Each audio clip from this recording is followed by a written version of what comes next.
బంగారం అంటే ఇష్టపడని వాళ్ళు ఉండరు. కొంతమంది అయితే ఒంటి నిండా బంగారం వేసుకోవాలని ఆశపడుతుంటారు. కానీ బంగారం రేట్లు మాత్రం కుదురుగా ఉండవు. గత కొంతకాలంగా బంగారం ధరలో విచిత్రమైన మార్పులు కనిపిస్తున్నాయి. గడిచిన కొన్ని రోజులుగా ఆకాశమే హద్దుగా దూసుకుపోయిన బంగారం ధరలు జూలై 24, 25 తేదీల్లో తగ్గుముఖం పట్టాయి.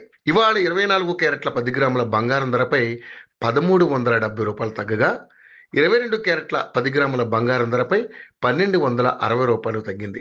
దీంతో ప్రస్తుతం 24 క్యారెట్ల 10 గ్రాముల బంగారం ధర రూ. 1,960 వద్ద కొనసాగుతుంది. అదేవిధంగా 22 క్యారెట్ల 10 గ్రాముల బంగారం ధర రూ. 92,540 వద్ద కొనసాగుతుంది. ఇక వెండి విషయానికి వస్తే రూ. 1000 తగ్గి ప్రస్తుతం కిలో వెండి ధర రూ. 1,18,000కు చేరుకుంది.